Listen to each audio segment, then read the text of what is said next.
인생을 살아가면서 우리는 많은 힘든 것들을 경험하게 됩니다.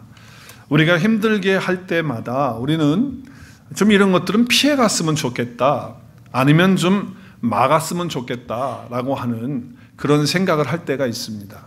그러나 우리가 살아있는 한은 그런 힘든 일들이 피해지거나 또 막아지지 않기 때문에, 그래서 우리가 때로는 힘들고 어려운 상황을 지나가게 되는 것이죠. 그럼 여러분 한번 생각해 보세요. 우리를 힘들게 하는 것들이 무엇일까요? 많은 것들이 있겠지만 크게 두 가지의 분류를 생각해 볼 수 있을 것 같아요. 첫 번째는 우리의 어떤 상황적인, 환경적인 이런 것들이 우리를 힘들게 하고 어렵게 하죠. 여러분 그렇잖아요? 상황적으로, 환경적으로 어려움이 우리 가운데 있을 때 힘들어요. 그것들은 어떤 것들입니까? 대표적인 예로 경제적으로, 물질적으로 힘들어요. 그러면 그거는 상황적으로, 환경적으로 어려운 거거든요.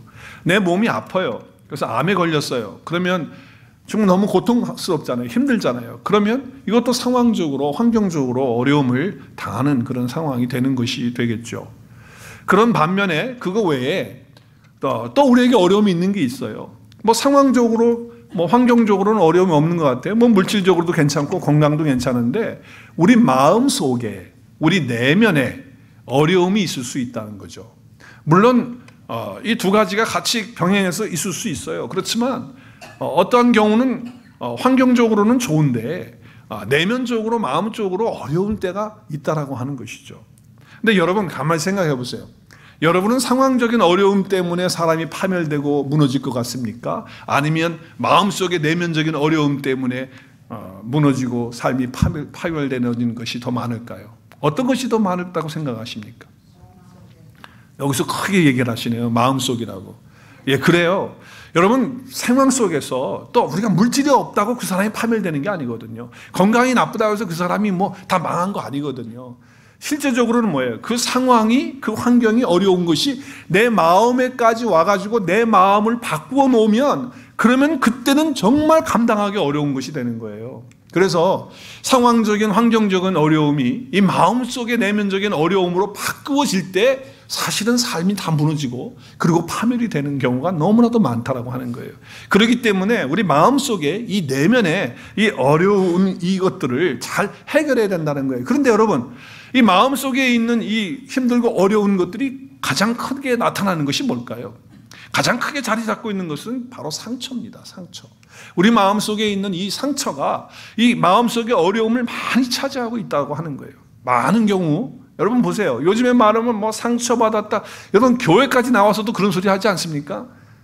끄떡하면 상처받았다. 너 교회 안 나왔어? 상처받아서 안 나왔어요. 신방 가서 얘기를 해보면 왜 교회 안 다니십니까? 저 지금 상처받았습니다. 전부 마음속에 차지하는 부분이 상처가 차지하고 있다고 하는 것이죠. 그렇기 때문에 마음속에 어렵고 힘든 이런 모든 부분들이 정말 이 상처가 해결되지 않으면 우리의 삶 속에는 힘들고 어려운 경우가 있다는 거죠.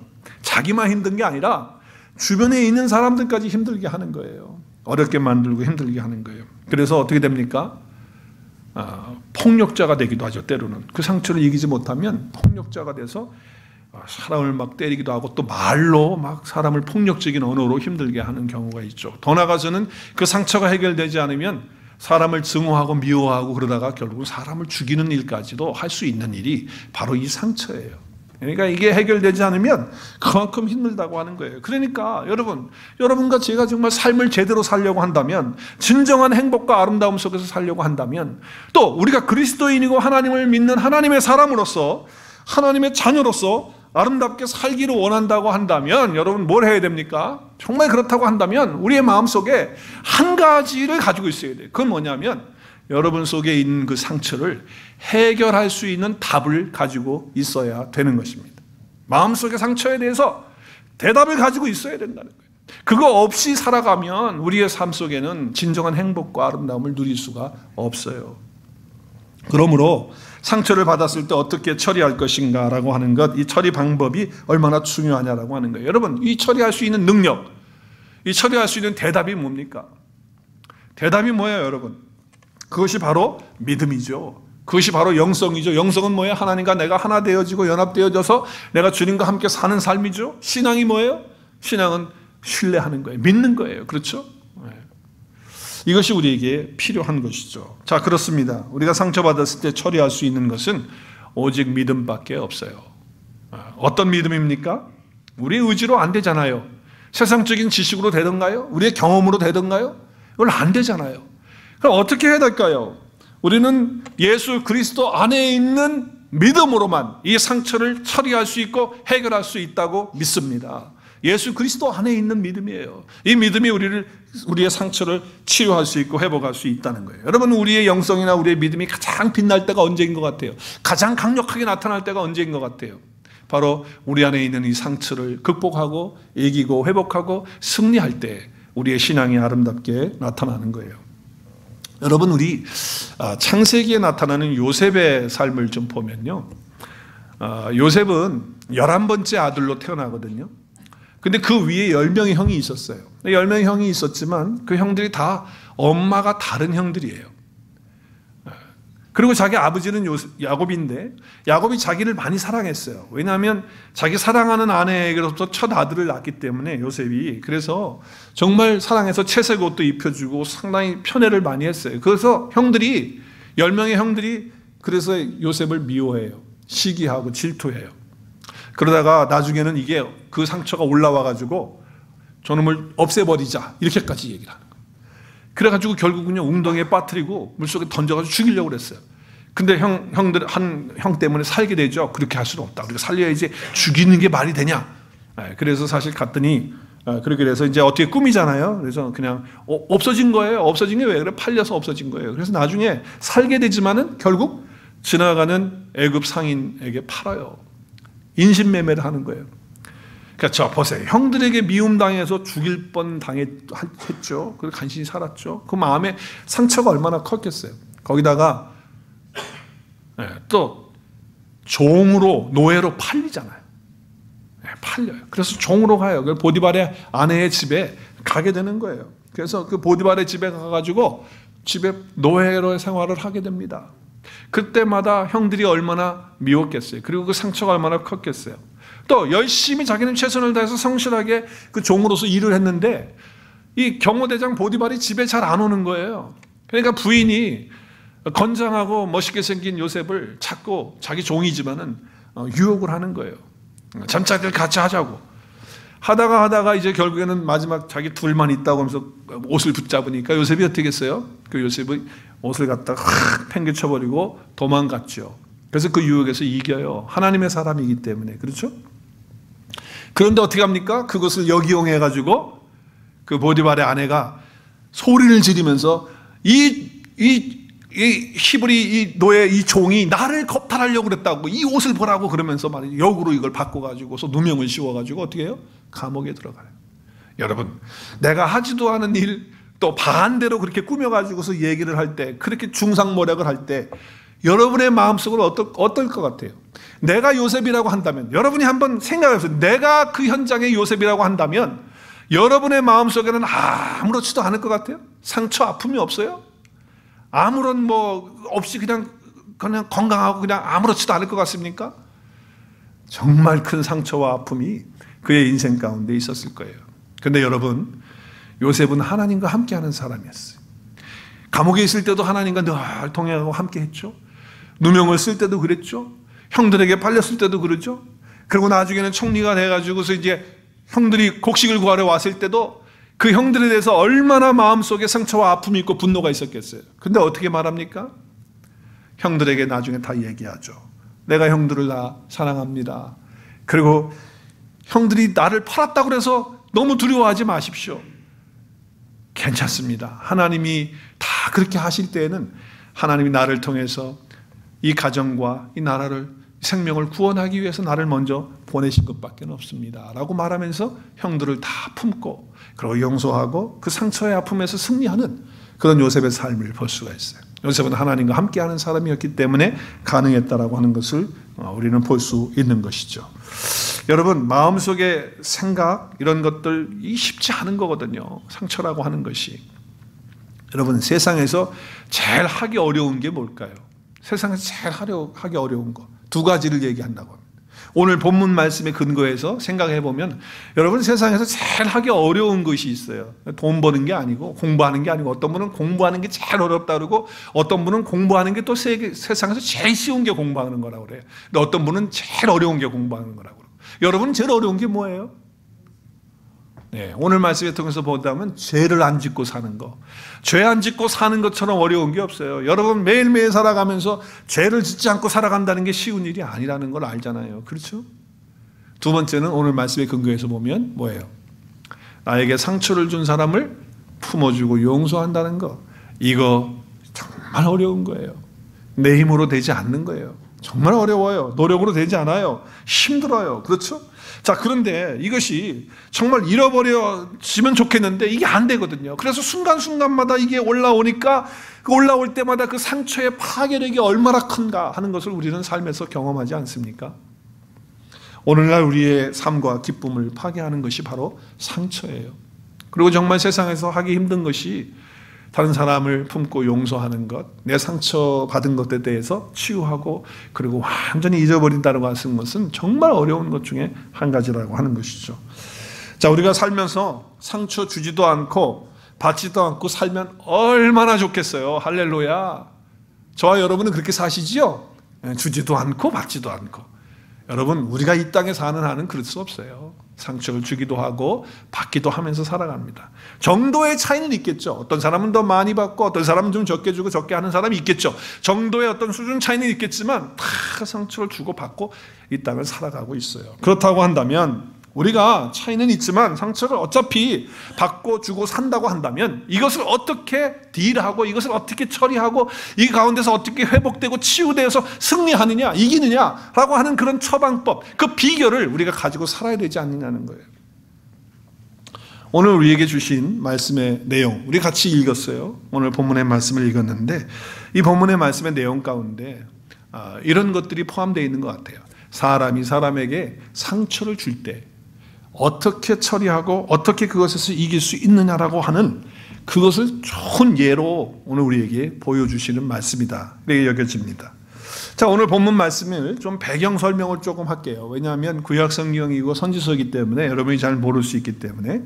자, 이스라엘이라고 하는 나라는 원래 한 나라였어요. 다윗 왕 때 사울 왕 때부터 사울 왕이 1대 왕이죠. 2대 왕이 다윗이죠. 3대 왕이 솔로몬이에요. 한 나라 이스라엘이었어요. 근데 솔로몬 이후에 범죄함으로 나라가 둘로 갈라져요. 그래서 남쪽과 북쪽으로 우리는 항상 남쪽을 먼저 해요. 그렇죠? 남쪽과 북쪽으로 이렇게 갈려지게 됐어요. 그래서 나라가 둘이 됐어요. 두 나라가 됐어요. 그러니까 두 나라가 되니까 왕이 또 둘이 돼야 되잖아요. 그렇죠? 첫 스타트 왕이. 그래서 남쪽에는 나라 이름을 유다라고 이름을 줘요. 유다라고. 우리는 유다라고 하는 나라를 하겠다. 유다. 그 수도는 예루살렘이에요. 남쪽에 예루살렘이 있었으니까 예루살렘이에요. 그리고 1대 왕이 르호보암이었는데 르호보암은 솔로몬의 아들이었어요. 솔로몬의 아들.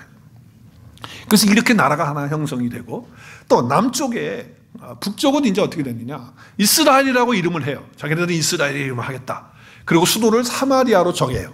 그리고 1대 왕이 누구냐면 여로보암이에요. 이 여로보암은 누구냐면 솔로몬 시대의 왕이었을 때 북쪽에 있는 지도자들 중에 한 사람으로 북쪽 지역을 통괄하고 총괄할 수 있도록 세워놓은 부하였어요. 솔로몬의 부하. 근데 그 부하가 이제 결국 르호보암이 이제 왕이 되니까 아들이 왕이 되는 거잖아요. 솔로몬 아들이니까 왕이 되는데 자기는 채찍으로 백성들을 안 다스리고 전갈로 다스리고 더 무섭게 다스리겠다 이렇게 얘기하니까 남쪽에 있는 사람들이 우리 여기서 살지 못하겠다 그래서 북쪽으로 막 이동하게 되고 그리고 북쪽에 있는 사람들도 남쪽에 우리 내려가지 말자 이렇게 된 거예요. 그러다 보니까 여로보암이 지도층에 있었던 사람이니까 사람들이 여로보암을 부추겨서 반역을 해가지고 나라를 세우고 당신이 여기에 우리의 왕이 되십시오 이렇게 해서 여로보암이 왕이 되는 거예요. 그래서 북쪽에 이스라엘이 생기게 되고 남쪽에 유다가 생기게 돼서 나라가 둘로 나누어지게 된 거예요. 자, 나누어지는 이 상황 속에서 예배를 드리고 제사를 드려야 되는데 나라가 이제 절반이 된 거잖아요. 근데 예배를 드리려면 예루살렘에 가야 돼요. 왜 예루살렘에 가야 되죠? 예루살렘은 어디에 있죠? 남쪽 유다에 있어요. 그렇죠? 예루살렘에 가서 제사를 드려요. 왜? 거기 성전이 있으니까. 거기서 제사를 드려야 되는데 북쪽에 있는 사람들이 제사를 드리러 가려고 하면 남쪽에 가야 되잖아요. 예루살렘으로. 근데 북이스라엘의 여로보암 왕이 생각하는 거예요. 고민하는 거예요. 만약에 우리 북쪽에 있는 사람들이 남쪽으로 내려갔다가 제사하러 갔다가 혹시 여기가 좋다 그래가지고 올라오지 않는다면 그럼 우리나라가 어려워지지 않겠는가? 이래가지고 못 가게 하는 방법이 뭘까? 제사 드리는 걸 꼭 예루살렘에 가서 이제 성전에 가서 예배를 드려야 되는데 이걸 어떻게 하면 좋지? 고민이 생긴 거예요. 이게 어떻게 하면 좋을까? 생각을 하다가 남쪽 유다에 있는 예루살렘 성당에 갔다가 다시 북쪽으로 돌아오지 않게 되면 어떻게 하지? 그러면서 불안한 마음도 있고 또 자기가 정통으로 왕이 될 수 있는 왕권의 그런 족보가 아니잖아요. 그러니까 열등감도 있고 이거 어떻게 하면 좋지? 이런 생각을 하다가 아주 나쁜 생각을 한 거예요. 하나님이 기뻐하지 않는 거. 그게 뭘까요? 우상 숭배를 하는 것을 만들기 시작하는데 남쪽의 예루살렘으로 제사 예배 드리러 오는 걸 못 가도록 하기 위해서 북쪽의 이스라엘의 최남단 쪽에 있는 베델이라고 하는 시리, 베델이라고 하는 지역에다가 타버너클, 성소를 하나 만들어 놓고 거기다 금송아지도 하나 만들어 놓고 그리고 자기 나라 북쪽, 최고 북쪽에다가 단이라고 하는 지역이 있어요. 단이라고 하는 지역에다 금송아지 만들어 놓고 거기다가 타버너클, 성소를 만들고 그리고 뭐라고 얘기를 하냐면 다 똑같은 것이다. 예루살렘에 내려갈 필요가 없다. 예루살렘 성전이나 우리 베델에다가 만들어 놓은 이 성소나 또 단에다가 만들어 놓은 성소가 똑같다. 그러니까 이제 남쪽 유다에 내려갈 필요가 없다라고 여로보암 왕이 선포를 한 거예요. 그러니까 백성들이 그래 그러면 남쪽으로 안 가도 되겠네. 우리 여기서 하면 되겠네. 이렇게 된 거예요. 자, 지도를 한번 볼까요? 지도를 보시면 제가 동그라미를 맨 위에 북쪽에다가 동그라미를 빨간 걸로 쳤어요. 거기가 단이에요. 그리고 옐로우가 이스라엘이고요. 그리고 핑크가 유다예요. 주다. 그죠? 그래서 나라가 디바이드 됐잖아요. 둘로. 색깔이 다르잖아요. 그죠? 그런데 맨 위에 이스라엘, 맨 위에 저 북쪽이 단이거든요. 그리고 이스라엘의 맨 밑에 남방, 그러니까 경계선, 유다 경계선, 거기가 베델이에요. 베델. 그리고 유다의 맨 위에 상단에 있는 데가 예루살렘이에요. 그러니까 거기서 다 모여서 예배하고 제사 드려야 되거든요. 이스라엘 사람들은 다 거기 와야 되는데 지금 나라가 둘로 되니까 이스라엘에서 여로보암이 지금 생각해낸 게 이제 그렇게 하지 말라고 하는 거죠. 그래서 우상을 섬기는 금송아지 만들어 놓고 똑같은 거라고 이렇게 거짓말해가지고 하는 거예요. 조금 더 확대하면 이렇게 돼요. 자, 주다하고 이스라엘하고 그리고 주다의 위에는 예루살렘이 블루로 돼 있죠. 그리고 베델하고 단 위에 단이 있어요. 위에 꼭대기에. 그래서 이 두 곳에다가 쳐놓고 여기 와서 너희들 다 예배하면 똑같다. 이렇게 이야기를 한 거예요. 자, 다시 한번 그림을 좀 보면 맨 위에 금송아지 보이시나요? 단. 금송아지 갖다 놨어요. 또 중간에 파란색 금송아지. 어디예요 거기가? 베델. 기억나세요? 네. 그리고 밑에 노란 데 예루살렘 그 바로 밑에 있죠. 그래서 그 박스, 네모난 박스에 보면 르호보암이 왕이었을 때 유다 나라가 거기고 그리고 저 위에는 네모 박스에서 여로보암이 북쪽에 이스라엘이죠. 그게 이스라엘이에요. 그래서 나라가 이렇게 된 거예요. 자, 이런 상황 속에서 자 보세요. 이제 그러면 다 예루살렘에 제사장들이 있는데 그럼 제사장이 없잖아 북쪽에. 그러니까 어떻게 하는 거예요? 여로보암이 돈으로 사람들을 매수해가지고 사람들을 사가지고 돈을 주면서 제사장 할 사람 내가 돈 주겠다. 그래가지고 원래 제사장은 아버지가 제사장이면 아들이 제사장이 되는 거예요. 아론에 이어서 계속. 근데 이게 족보가 없는 거예요. 그러니까 돈을 주고서 그냥 너 제사장 해. 그러면 하고 싶은 사람 하는 거예요. 그래가지고서 제사장이 되니까 가짜 제사장들이죠. 이런 제사장들이 베델의 그 단에서 섬기고 단 그 제단에서 섬기는 거예요. 그때 이제 여로보암의 1세 여로보암은 죽고 이제 2세 여로보암이 통치할 때 그때 이제 거짓 제사장 중에 한 사람이 오늘 본문에 나오는 아마샤라고 하는 사람이 바로 돈 받고 제사장 일을 하는 이제 그런 사람이었어요. 아마샤라고 하는 사람이 오늘 본문에 나오는 거죠. 자, 이런 상황 속에서 오늘 너무 어려운 얘기 하나요? 처음 듣는 얘기하고 졸리는 얘기인지 모르겠지만 하여튼 이거 배경을 좀 알아야지 좀 될 것 같아서 설명을 드리는 거예요. 자, 그런데 이 아마샤는 본인도 알아요. 또 주변의 사람도 알아요. 뭘 알아요? 자기가 돈 받고 정통적으로 바르게 된 제사장이 아니라는 걸 자기도 알고 주변에 있는 사람 다 알아요. 뿐만 아니라 지금 단에다가 세워놓은 제단하고 베델에다가 제단 세운 것도 뻥이다, 가짜다, 우상이다 라는 것을 알아요. 그런데 돈 받잖아. 돈 얼마나 좋아. 돈 그렇게 열심히 하고 있는 거예요. 그런데 진짜가 나타난 거예요. 진짜가. 남쪽에서 진짜가 왔어. 하나님이 보낸 사람이. 그 사람이 누구예요? 아모스예요. 그 사람이 와가지고서 말을 자꾸 하는데 이게 바른 말을 하는 거, 하나님 바른 말씀을 하거든요. 그래서 저거 어떡하지 하다가 자기가 자격지심이 있고 자기가 열등감이 있고 그렇잖아, 자기도 아니잖아, 가짜. 그러니까 진짜를 향해서 어떻게 상처를 주는 거예요. 막 공격을 하고 반격을 하고 모함을 하고 막 그렇게 해서 아모스가 괴로워가지고 떠나도록 그렇게 하는 것이 오늘 본문의 내용이에요. 자, 아모스가 어떤 식으로 상처를 주는가? 모함하는 말로 상처를 줘요. 아주 억울한 말로 상처를 줘요. 오늘 10절 말씀, 여기 또 그림이 있네요. 여기 금송아지 베델과 다네, 그죠? 거기서 예배하라! 이렇게 이제 한 거예요. 자, 그래서 10절 말씀 보겠어요. 10절 보니까. 그러자 뭐라고요? 베델의 제사장 아마사. 이제 여러분이 읽으실 때, 베델의 제사장 아마사는 이 가짜 뻥이 돈 받고 하는 호지. 이제 기억 이제 됐죠, 이제. 언더스탠드 되세요? 이제 무슨 소리인지? 베델의 제사장 아마사. 이 잘못된 이 돈 받고 하는 놈가 그 사람이구나. 알죠? 이스라엘 왕 여로보암 1세가 아니고 2세예요. 여로보암 2세에게 사람 보내서 뭐라고 얘기합니까? 아모스가 지금 이스라엘 백성과 함께 왕에 대한 뭘 해요? 왕에 대해서 뭐 한다고요, 지금? 반란을 꾀하고 있다는 거예요.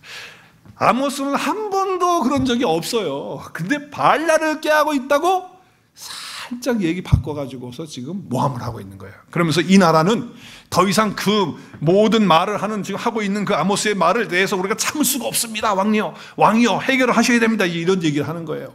그러면서 뭐라고 그래요? 아모스는 여로보암은 당신은 칼로 죽을 것이고, 그리고 이스라엘 백성들 사로잡힌 채로 이제 포로로 끌려간다고 이렇게 말하고 있습니다.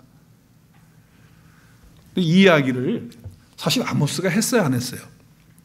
했어요. 이 말을 했어요. 여러분, 상처를 주고 아픔을 줄 때, 모함을 줄 때 전혀 없는 얘기 하는 게 아니에요. 한 얘기를 어떻게 해요? 뒤집든지 아니면 살짝 빗대어서 그렇게 해가지고서 상처 주잖아요, 얘기를. 지금 그렇게 하는 거예요. 얘기했어요. 9절에 보면 이삭의 산단들이 황폐되고 이스라엘의 성소들이 파괴될 것이라 내가 일어나 칼로 여로보암의 집을 치리라 하시니라. 하나님 말씀이 그렇다고 누가 얘기했냐면 아모스가 얘기를 했거든요. 아모스가 얘기를 한 걸 가지고서 지금 상처를 주기 위해서 그거를 빗대어 가지고서는 지금 모함을 하고 있는 거예요. 자, 오늘 9절에 이 말씀을 했거든요. 자, 그런데 문맥이 다른 거예요. 이 얘기는 무슨 얘기냐면 이 얘기예요. 이스라엘 백성들 너희들이 또 여로보암 당신이 계속해서 이렇게 우상의 금송아지를 만들어 놓고 이것이 하나님 섬기는 것과 똑같다고 이렇게 백성들을 미혹하고 그리고 그 죄에 빠지게 하고 그리고 회개하지 않고 돌아오지 않는다면 하나님께서는 가만히 두지 않을 것이다. 그 얘기를 하는 거거든요. 자, 그 전에 오늘 우리 7장에서 1절부터 8절까지가 아모스에게 하나님이 세 가지의 환상을 보여주거든요. 자, 세 가지 환상을 보면서 한번 얘기를 해볼게요. 자, 첫 번째 환상이 뭐냐면 메뚜기 떼 환상이에요. 이 메뚜기 떼가 와가지고 이스라엘의 전 그 논밭을 다 메뚜기 떼가 싹 먹어버리는 거예요. 그러니까 사람이 먹을 게 없는 거예요. 하나님의 주시는 양식을 먹지 못하는 거예요. 영적으로도 우리가 양식을 못 먹는 것도 뜻이 되겠지만 육신적으로 먹지 못하는 거예요. 그걸 봤을 때 아모스가 뭐라고 그래요? 하나님, 우리 너무 약합니다. 이렇게 하시면 우리 다 죽습니다. 하나님 살려주십시오. 그런 거예요. 그랬더니 뭐라고 그래요? 3절에 여호와께서 이에 대해서 뭐라고 그랬어요? 뜻을 돌이키셨어요. 그래서 그 메뚜기 재앙으로 인해서 그들이 굶어 죽지 않도록 그렇게 하셨다는 거예요. 그거를 보여주는 거예요. 자, 또 두 번째 환상을 보는데 불환상을 봐요. 이 불환상은 오늘 말씀에 몇 절이에요? 말씀에 4절 6절에 보면 불로 징벌을 하는데 큰 산도 삼키고 그 불이 다 태워버리는 거예요. 그리고 뭐 육지까지 다 그냥 삼켜버려요. 그러니까 하나님 이거를 스탑시켜 주세요. 이걸 좀 이렇게 하시면 우리가 어떻게 삽니까? 할 수 없습니다. 하나님 도와주세요. 불쌍히 여겨주세요. 그때 하나님이 긍휼히 여겨주셨어요. 그래서 뜻을 돌이키셨어요. 이루지 않으신다고 하는 거예요. 그러니까 이스라엘 백성들이 지금 이렇게 범죄하는 것에 대해서 하나님이 어떻게 하셨어요? 용서하시고 계신다는 거예요. 지금 긍휼히 여기신다는 거예요. 그런데 끝까지 계속해서 그렇게 하면 어떻게 되느냐 하면서 마지막 다림줄에 대한 환상을 보여주는 거예요. 이 다림줄이라고 하는 게 뭐예요? 여러분, 이 다림줄이 7절부터 8절까지 나오는데 건물을 쌓을 때, 벽돌을 쌓을 때 줄을 달아가지고 줄을 내려요. 여러분 그거 보셨는지 몰라. 그러죠? 프라메라고 그러잖아요. 내리면은 그게 똑바로 되는지 안 되는지 잡는 거예요. 그래서 이게 잘못됐으면 똑바로 잡아주는 게 이제 그 다림줄이거든요. 근데 지금 하나님이 그러는 거예요. 너 지금 뭐 보느냐? 그랬더니 다림줄이 보입니다. 그래? 내가 이스라엘 백성들을 이렇게 다 살피겠다. 그들이 기울어져 있는지 잘못되어 있는지 내가 이 줄로 모든 것을 평가하겠다. 그런데 여전히 삐뚤어져 있다고 한다면 내가 더 이상 용서하지 않는다 라고 하는 말씀을 주시는 거잖아요. 이 이야기를 지금 뭐예요? 아모스가 이스라엘 백성들에게 하고 있는 거예요. 그런데 아마샤는 뭐라고 그러는 거예요? 아마샤는 지금 반역을 해가지고 왕을 죽이고 그리고 지가 왕이 되려고 지금 이러는 거라고. 참 이렇게 모함을 하고 말도 안 되는 이야기를 하고 있다라고 하는 것이죠. 여러분, 다른 사람들에게 상처를 주는 전형적인 방법이 그런 것 같아요. 말을 지어내고 왜곡하고 모함하고 또 그 면전에서는 얘기 못하고 뒤에 가가지고서 이렇게 저렇게 수근수근하고 그리고 깎아내리고 확실하지도 않은 건데 확실한 것처럼 막 그렇게 이야기하고 이렇게 해가지고 결국 그 본인에게 그 얘기가 들어오면 그게 얼마나 아픔이 되고 상처가 되겠어요. 그렇잖아요. 여러분 다 경험해 보시지 않으셨나요? 나만 경험해 본 사람 같아. 여러분들은 전혀 경험 안 하신 것 같아요. 여러분 사람들이 제일 싫어하는 말 가운데 뭐 그런 것도 있잖아요. 뒷담화 까는 걸 싫어한다고 그러는데 아무튼 진짜 열받는 거거든요. 여러분 요셉도 형들에게 그렇게 당했죠. 그렇게 상처받았어요. 또 애굽의 경호대장이었던 그 보디발의 아내에게 뒤집어 씌움을 당해 누명 씌워가지고 그래서 결국 감옥에 가게 됐죠. 자, 오늘도 아마샤가 아모스에게 또 이런 얘기를 해가지고 결국은 아모스의 마음에 아픔과 상처를 주고 있어요. 우리 예수님은 어땠어요? 예수님은 천국 복음 전하고 하나님의 나라를 얘기하는데 바리새인들과 서기관들과 유대 지도자들이 뭐라 그래요? 저 예수는 지금 우리를 지금 반역하고 있다. 또 로마에 대해서 지금 뭔가가 지금 반역을 하는 그런 발언을 한다든지 아니면은 또 우리의 율례를 따라서 행하지 않는다라고 하면서 예수님에 대해서 빗대 가지고서 어떻게든지 예수를 잡아 죽일 궁리만 하고 있는 거 아니었어요? 그 예수님 마음속에 상처 주고 아픔 주는 거예요. 똑같은 패턴이에요. 그러니까 깨닫는 게 뭐예요? 여러분 시대와 상관없이 상처를 주는 것은 이런 모함과 이런 형태로 계속 비슷하게 주어진다라고 하는 거예요. 본질적으로 악한 거죠. 아주 나쁜 거예요.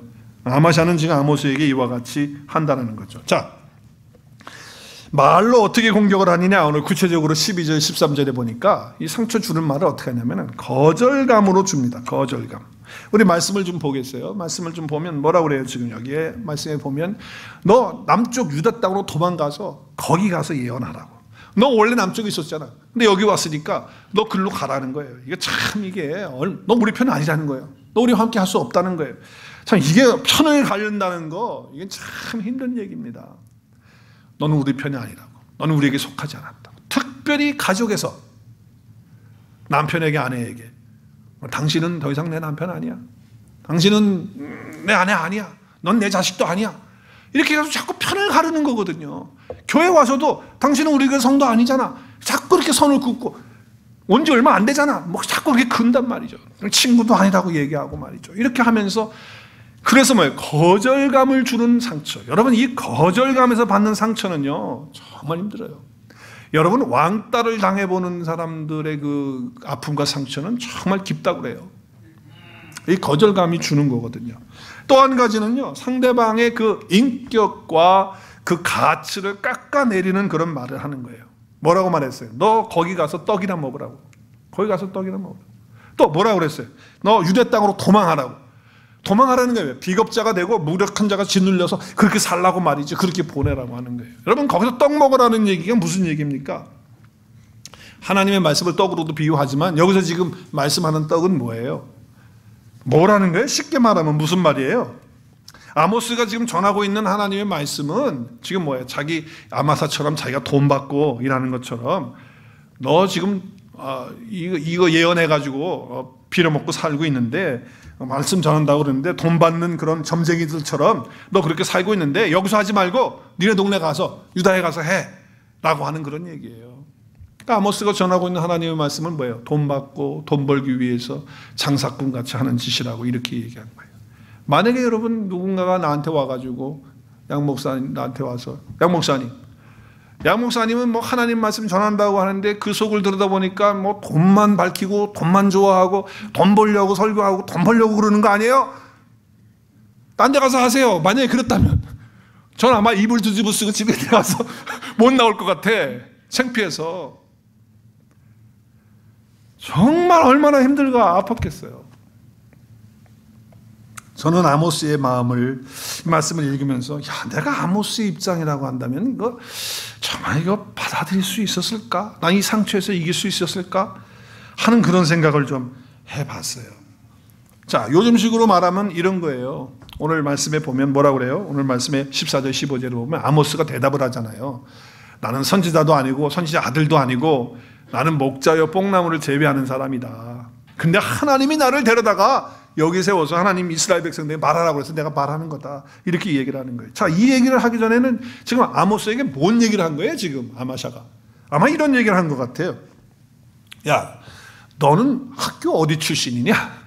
요즘 말로 얘기를 하면 이제 그런 거예요. 어? 요즘 말로 말하면 너 학교 출신 어디야? 너 어디 졸업했어? 너 신학교 제대로 나온 거 맞아? 신학교 졸업장 갖고 와. 뭐 요즘 말로 말하면 이제 그런 거죠. 이거 뭐 자격증 있냐? 뭐 선지자 가문이냐? 너 배운 거 얼마큼 있어? 한번 말해봐. 뭐 이렇게 얘기를 하는 거죠. 그랬을 때 아모스는 당당하게 나는 선지자도 아니고 선지자 아들도 아니고 그저 나는 목자로서 양치고 뽕나무 재배하는 사람이었는데 하나님이 나를 불러서 내가 이 자리에서 하나님의 말씀을 전하고 있다라고 하는 이런 말을 하는 거예요. 여러분, 상처는요 계속해서 우리의 가치와 존엄성에 대해서 짓밟고 깎아내리고 그걸 막 이렇게 하려고 하는 그런 상황이 되거든요. 여러분, 근데 성경을 보면요 아모스를 1장부터 마지막 장까지 쭉 볼 때 아모스는 한 번도 이러한 공격을 당하고 이런 상처를 당했어도요 뭐 집에 들어가가지고 밥도 못 먹고 쓰러져 있었더라, 아니면 뭐 이불 두번 쓰고 3일 동안 뭐 바깥에도 안 나오고 있었더라, 아니면 뭐 머리 붙들고 막 그 사람하고 싸웠더라, 아니면 그것이 너무 힘들어가지고 속에서 막 부글부글 끓어올라가지고 그것을 참지 못해가지고 거품 물고 그냥 자빠져가지고 그러고 있더라 라고 하는 말 있으면 아모스에서 나오면 찾아가지고 오세요. 제가 100불 드릴게. 그런 기록이 없어요. 아모스는 오히려 당당하게 오늘 16절에 가서 뭐라고 말합니까? 16절 말씀에 보면 이제 너희는 하나님의 말씀 여호와의 말씀을 들으라고 말이죠. 야, 정말 아마샤가 그렇게 지금 자기를 상처를 주고 아픔을 주는데도 불구하고 당당하게 그 자리에 나와가지고 뭐라고 말해요? 너희는 여호와의 말씀을 들을지어다 이렇게 선포하는 거예요. 야, 어떻게 이렇게 이길 수 있었을까? 어떻게 그런 상처와 아픔을 극복하고 승리하고 회복하고 이렇게 선포하는 자가 됐을까? 그것은 다른 거 아니에요. 마음의 중심이 똑바로 있어야 돼요. 아까 다림줄 한 사람을 봤죠. 다림줄 그 플럼 할 때 정말 여러분 이 뭔가 삐뚤어져 있으면요, 조금이라도 삐뚤어져 있으면 무너지는 거는 순식간이에요. 그래서 조금만 흔들면 다 무너져요. 그러나 똑바로 서 있으면 어떤 것이 와도 흔들리지 않는 거예요. 아모스는요 그 마음의 중심이 하나님 안에서 하나님과 함께 똑바로 서 있던 사람이기 때문에, 그 중심이 바른 사람이었기 때문에 흔들리지 않은 거예요. 그런 상처 속에서도 그 중심이 잡혀있는 사람은요 그런 상처를 주는 이야기를 들었을 때 그 이야기를 듣고 그 이야기하고 대화를 하는 게 아니고 하나님하고 대화를 하는 거예요. 할렐루야. 하나님하고 대화를 하는 거예요. 내 안에 계신 주님하고 대화를 하는 거예요. 그렇기 때문에 아모스는 승리하면서 결국은 그 모든 그 상처와 아픔을 이기고 회복하는 그런 사람이 되었다라고 하는 거죠. 여러분, 마음 중심이 하나님으로 있는 사람은요 이런 믿음이 있는 거예요. 하나님 나를 지으셨고 나를 이 땅에 보내셨고 지금도 나를 사랑하시고 그분이 나의 아버지가 되시고 그분이 나와 함께 계신다. 나는 그분의 사랑 가운데 늘 있다라고 하는 확신을 갖는 것이죠. 자, 그러니까 뭐라 그래요? 그 확신이 있으니까 당당하게 나는 선지자도 아니고 선지자 아들도 아니고 나는 목자였고 뽕나무에 배제하는 사람이었지만 그렇지만 나는 하나님의 말씀을 이렇게 전한다라고 하는 이런 당당함이 있는 거예요. 안타까운 것은 사람들을 보면은 이렇게 상처를 주는 말을 하면 그 말을 붙들고 오랫동안 대화를 하시는 분들이 있어. 아주 오랫동안. 그래서 이제 시간이 지나가지고서 잊어버릴 만한데도 또 끄집어내가지고 또 그걸 하는 분들이 있고 참 얼마나 답답한지 몰라요. 여러분 계속 마음속에 상처가 올라오고 말들이 생각나고 그럴 때마다 여러분 그걸 자꾸 발전시키려고 하지 말고 죽어있으려고 하는 걸 자꾸 살려내지 말고 그렇게 어리석게 바보처럼 살지 말고 정말 하나님과 대화하십시오. 상처와 대화하지 말고 어떤 사건과 대화하지 말고 하나님과 대화하실 수 있기를 바라요. 어떤 분은 그래요. 목사님 그걸 어떻게 안 들어요? 말을 하는데 들어야지. 들려오는 걸 어떻게 해요? 그렇죠. 누가 듣고 싶어서 들어요, 목사님? 들려오는데 어떻게 해요? 내가 막고 싶어서 막아요. 안 막아지고 들려오는데 자꾸 생각나는 거 어떻게 해요? 내가 안 생각해야 돼, 안 생각해야 돼. 내가 생각나는 거 어떻게 해요, 목사님? 이렇게 반문할지 모르겠어요. 그건 상처의 아픔이고 큰 거예요. 그러나 그 순간 하나님과 대화하세요. 여러분 그 순간 우리가 한 달 동안 암송하는 말씀을 끄집어내세요. 주는 영이시니 할렐루야. 여러분 마음속에 어떤 상처가 와요. 마음에 어떤 괴로움이 와요. 아픔이 와요. 그럴 때 하나님과 대화하세요. 그리고 말씀을 암송했던 것을 한번 그 순간에 잠깐 끄집어내기만 하면 여러분 승리하는. 이건 뭐 만들어내는 꾸며내는 얘기가 아니라 이것은 실제적으로 우리 삶 가운데 일어나는 사건인 줄로 믿습니다. 여러분 하나님 바라보세요. 순간 하나님과 대화하세요. 그러면 우리가 이기는 거예요. 하나님 묵상하라는 거예요. 하나님 바라보라는 거예요. 어떤 분은 그랬다고 그래요. 너무 힘들고 어려운 그런 그 상처를 받는데 마지막에는 상처를 주는 사람에게 감사했대요. 고맙다고. 상처를 줘서 고맙다고. 한번 해볼까요? 나에게 상처 줘서 고맙습니다. 시작. 나에게 상처 줘서 고맙습니다. 왜냐하면 답을 해야죠. 왜냐하면 하나님의 은혜를 깨닫게 해주셔서. 왜냐하면 하나님의 말씀을 깨닫게 해주셔서. 참 여러분 스데반이 돌에 맞아서 죽으면서 정말 별별 소리를 다 들으며 가면서 돌에 맞아 죽을 때에 그가 하늘을 우러봤을 때 하나님의 우편에 서 계신 주님을 봤단 말이에요. 주님과 대화하는 거예요. 돌 맞으면서도 그 얼굴이 어떻게 됐어요? 천사의 얼굴처럼 광채가 나요. 왜? 누구하고 그 상처 속에서 누구하고 얘기해요? 상처하고 얘기하는 거예요. 돌 맞아가는 상처하고 얘기하는 게 아니고 하나님하고 주님하고 얘기하기 때문에 그렇게 되는 거예요. 하나님이 중심에 있고 하나님을 바라보는 사람에게는 어떤 상황이 와도 절대로 흔들리지 않아요. 저는 그것이 두 가지 요소 때문에 그렇다고 생각해요. 두 가지. 우리 한번 읽을까요? 그 화면에 있는 거 시작. 하나님을 바라보고 있는 사람에게는 어떤 상황이 와도 어떤 이야기가 있어도 절대로 흔들리지 않는 두 가지가 있는데 그 두 가지는 뭐냐? 두 가지는 바로 소속감과 가치관이에요. 가치. 내가 어디에 소속되어져 있고 내가 어떤 가치를 가진 존재나라고 하는 것을 알아야 되는 거예요. 이것이 너무 중요한 거예요. 여러분 하나님이 우리 아버지시지요. 할렐루야. 우리는 그의 자녀지요. 할렐루야. 그 하나님이 나와 함께 하셔서 나는 하나님께 속해 있는 자죠. 하나님 뭐라 그래요? 너는 내 것이라 그랬잖아요. 우리 말씀 같이 한번 선포할까요? 시작. 너는 두려워하지 말라. 내가 너를 구속하였고 내가 너를 지명하여 불렀나니 너는 다시 한번 너는 내 것이라. 하나님이 뭐라고 말씀하세요? 내 것이라고. 넌 내 소속이라고. 내가 거기에 빌롱되어 있단 말이에요. 내가 하나님께 소속되어져 있는 사람이에요. 내가 그래서 하나님께 구원받은 사람이고 그러니까 나를 깎아내리고 별별 소리를 다 하고 뭐 여기저기 뭐 하고 당신 돌보기 위해서 목사하는 거지 뭐 별소리를 다 해도 그렇다 할지라도 절대 거기서 뭐 거절감이나 상처나 아픔을 물론 순간적으로 기분 나쁜 건 있겠죠. 그렇지만 거기에 넘어지지 않는 거예요. 왜? 하나님이 나의 아버지고 나는 하나님께 속해 있는 그런 연합되어져 있는 주님과 연합되어져 있는 그런 자이기 때문에 그런 거예요. 두 번째는요. 가치인데 이 가치는 존귀한 자녀로 삼으셨어요. 하나님이 우리를 성도라고 부를 때는요. 우리가 얼마나 존귀하기 때문에 성도 거룩한 물이라고 거룩한 자라고 하나님께서 불러주시는 거거든요. 자, 우리는 예수 그리스도 안에 있는 거룩한 성도가 돼서 존귀한 자가 됐어요. 우리 시편 말씀 16편 3절 같이 있습니다. 시작.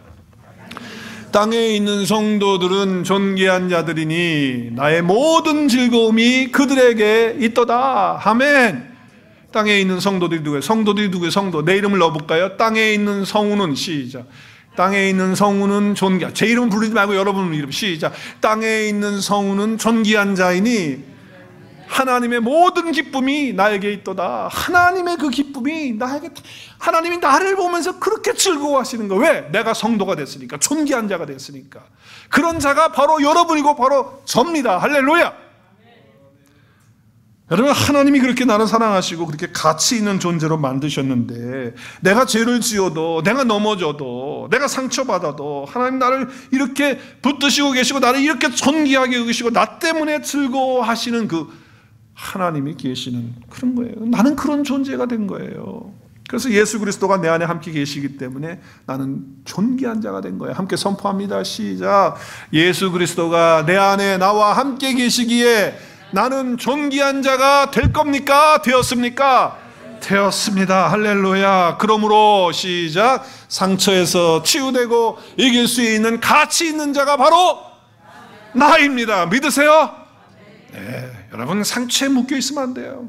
거기에 치유받지 못하고 있으면 안 돼요. 내가 어떤 존재인데. 내 안에 계신 주님 날마다 확증하시면서 주님만 바라보십시오. 그리고 상처가 올 때마다 주님과 대화하십시오. 상처와 얘기하지 말고 주님과 얘기하십시오. 시작. 그렇게 하시겠습니까? 네, 그러면 어떤 것이 와도 흔들리지 않는 거예요. 그래서 이미 상처는 더 이상 상처가 아니고 축복이 되어지는 것입니다. 할렐루야.